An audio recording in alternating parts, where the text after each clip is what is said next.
రుద్రంగి మండలం మానల్లో పోలీస్ శాఖ ఆధ్వర్యంలో జిల్లా ఆరోగ్య శాఖ అశ్విని రేణే హాస్పిటల్ వారి సహకారంతో ఉచిత మెగా వైద్య శిబిరం ఏర్పాటు చేశారు. ముఖ్య అతిథిగా ప్రభుత్వ వేములవాడ ఎమ్మెల్యే ఆది శ్రీనివాస్, రాష్ట్ర union cooperative chairman Manala Mohan Reddy, collector Sandeep Kumar జా, ఎస్పీ అఖిల్ మహాజన్ శుక్రవారం ప్రారంభించారు. ఈ సందర్భంగా ప్రభుత్వ ఆది శ్రీనివాస్ మాట్లాడుతూ మారుమూల గ్రామ ప్రజలకు మేమున్నామంటూ భరోసా కల్పిస్తూ వారికి సత్వర వైద్య సేవలు అందించడమే లక్ష్యంగా పనిచేస్తున్నామని తెలిపారు. గ్రామాలు ఆరోగ్యంగా ఉన్నప్పుడే అభివృద్ధి సాధ్యమని, మారుమూల ప్రాంతమైన మానాల చుట్టుప్రక్కల గ్రామాలకు గతంలో ఏదైనా సమస్య తలెత్తే ఒక్కరు ఇద్దరు తప్ప ఎవరు పరిస్థితి నుండి ప్రస్తుతం మేమున్నామంటూ మానాల చుట్టుపక్కల గ్రామాలకు భరోసా జిల్లా అధికార యంత్రాంగం కల్పించిందని వివరించారు. పోలీస్ శాఖ అనగానే శాంతి భద్రత పరిరక్షణ ఒకటే తప్ప ఇతరత్ర సమస్యలు దూరంగా ఉంటుందని అనే ముద్ర నుండి సామాజిక రుగ్మతను రూపుమాపుతూ ఏదైనా సమస్యలు తలెత్తితే మేమున్నామంటూ సామాజిక సేవలు అందిస్తూ జిల్లా ప్రజలకు భరోసా కల్పిస్తున్న జిల్లా ఎస్పీ ఆధ్వర్యంలోని జిల్లా పోలీస్ యంత్రాంగానికి ప్రత్యేక కృతజ్ఞతలు తెలిపారు. ఈ కార్యక్రమంలో డిఎంహెచ్ఓ వసంతరావు, ఏఎస్పీ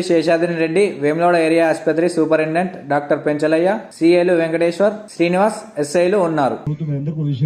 ఆడపిల్లలకు ఆర్టీసీ బస్సులు ఉచిత ప్రయాణం కానీ 200 యూనిట్లకు ఈరోజు కరెంటును మనం ఇచ్చేటువంటి కార్యక్రమం కానీ, ఇప్పుడే మనం చెప్పుకున్నట్టు 10 లక్షల ఆరోగ్యశ్రీ కానీ, రైతు రుణమాఫీ కానీ 2 లక్షల వరకు ఇచ్చేటువంటి కార్యక్రమాలు 27 రోజుల్లో 18,000 కోట్లు రైతుల ఖాతాలకు మళ్లించి మరో 13,000 కోట్లు రైతులకు ఇవ్వడానికి కోసం సాంకేతికంగా ఇబ్బంది అయిన వారి ఇళ్లలోకి వెళ్లి తీసుకునే సమయంలో జరుగుతున్న విమర్శలను, వాళ్ళు ఎక్కుతున్న రోడ్లను కూడా మీరందరూ కూడా గమనించారు.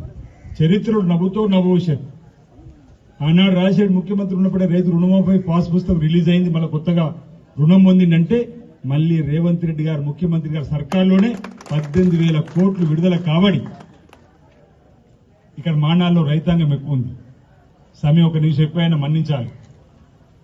జూలై 15న గౌరవ ముఖ్యమంత్రి రేవంత్ రెడ్డి గారు 2 లక్షల రూపాయల రుణమాఫీ కోసం జీవో జారీ చేశారు. జూలై 18న 0 నుంచి 1 లక్ష రూపాయల రైతు రుణమాఫీ చేసిండు. జూలై 30న 0 నుంచి 1,50,000 లోపు రుణమాఫీ చేసిండు. ఆగస్టు 15న 0 నుంచి 2 లక్షల లోపు రుణమాఫీ చేసిండు. కలిపితే 18,000 కోట్లు కేవలం 27 రోజులలో. బహుశా దేశంలో, భారతదేశ ప్రపంచంలో ఎక్కడా కూడా 27 రోజుల్లో ఒక ప్రభుత్వం ద్వారా 18,000 కోట్లు రైతుల ఖాతాలకు మళ్లించబడ్డది ఎక్కడా లేదు. మళ్లీ 3 రోజుల తర్వాత మళ్లీ 18,000 కోట్లు తిరిగి రైతు రుణం పొందిండు. ఇది ఒక చరిత్రని మాట చెప్తున్నా.